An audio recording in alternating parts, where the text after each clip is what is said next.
Alright, so in March, I made a guide on how to defend against invaders in Nations.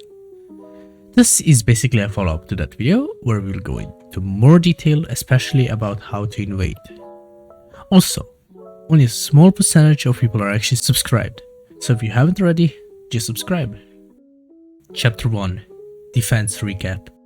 This is mainly a recap of the defense guide, so if you already watched it, then skip ahead. Anyways, to defend our country, we're using a simple strategy. It is to fortify your cities, entrench your men on it, and microplanes and artillery around it.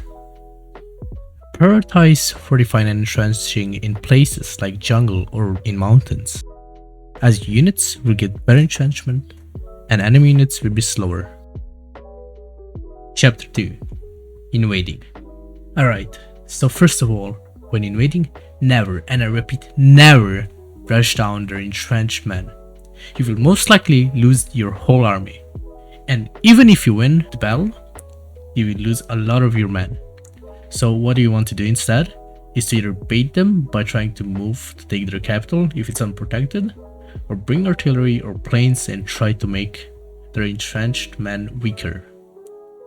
If they decide to move, they will lose all of their entrenchment. And that is when you can rush them down. If they don't move, their men will eventually be really weak because of your artillery or planes, and you should be able to just wipe them out. Also, when invading, try not to invade through areas which have cities spread out, as you will lose supply and attrition faster. Some other tips to keep in mind while invading. If possible, don't use tanks to invade in mountain or hilly terrain, and use infantry instead, because it's faster. If you're invading something like Russia or Brazil, which have a lot of their land covered with biomes, you should prioritize your men to the certain biome. This will make your men faster, take less attrition, and overall stronger in the biome. If you can't break your enemy, it might be a good idea to launch a naval invasion to either distract their men so that you could break through the main front line, or just to destroy the enemy entirely. Chapter 3, Air. Air is actually really important and can completely turn the tides of a war.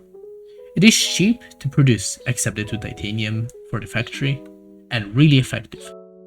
Attackers are your main support unit which will destroy ground units. Fighters are your air defense. They destroy attackers and bombers, and they can also be used as ground support, though they are not as effective as attackers.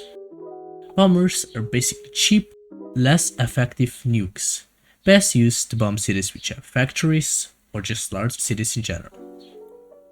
If you really cannot gain aircraft, then make sure to build anti-aircraft to protect yourself from enemy planes.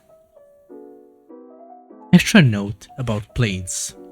Attackers deal a lot more damage to units moving through water than on land. Chapter 4, Navy. Depending on the war, a navy might be completely useless or essential to win. Navy isn't only about making your enemy unable to land through water, but it can also provide a really good support with its naval bombardments. Frigates are the cheapest and weakest naval unit. They're mostly used in early game when you don't want to spend money on a more expensive naval unit to bait out enemy AI troops. They also deal very minimal damage but will prevent your enemies to reinforce. Destroyers are mainly used to counter submarines or to sink enemy troops in the water. They also have a medium range area attack like frigates, but deal more damage. Battleships are the most important naval unit. It's used to counter destroyers and aircraft carriers. They're really tanky but extremely weak to submarines.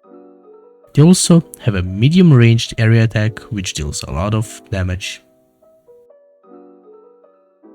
Submarines are the best way to destroy enemy naval invasions, as submarines cannot be spotted until it's either too late or if your enemy has sonar stations nearby, which who makes either way. They're also a counter to battleships and aircraft carriers. Unlike other ships, they don't have a ranged area attack. And finally, the aircraft carrier. Arguably the most unbalanced part of the game. The aircraft carrier, or AC for short, has a huge ranged area attack that deals massive damage quickly. It can completely destroy your enemy's army. They also allow your planes to refill their energy on them. The AC is the main reason why Navy is really important even if you are connected on land with your enemy. It does get destroyed by battleships and submarines. You should always have a fleet that features submarines, destroyers and battleships.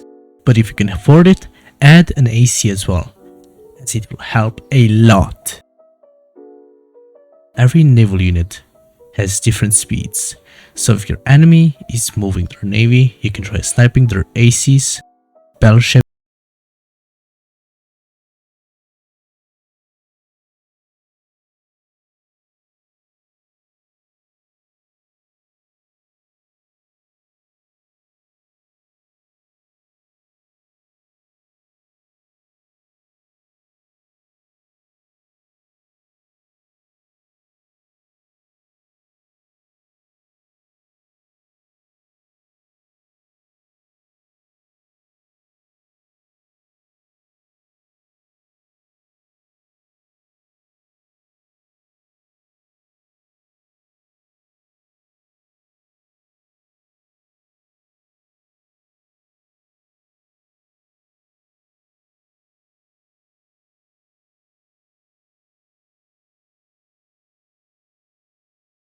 The better strategy is called Blitzkrieg.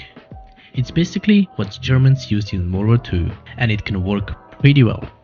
Basically, you mass spam tanks to take down your enemy quickly. You also use air as support. Main objective is to ruin enemy's economy by leading their factories or scorching their cities before they or their allies can even react.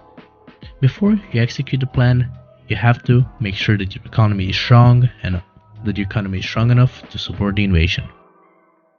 In the war, just make sure to not ram into their forts if they have any. Another strategy I like to use is massive naval invasions from multiple fronts. This is most effective on large nations like USA or China. This strategy requires a really good economy due to the military upkeep on water. Also, make sure to always escort your destroyers. There's a bunch of stuff that I didn't cover in this video, and if you guys want it, I'll make a follow-up. Anyways, I hope that this helped, and yeah, I'll see you next time. Goodbye.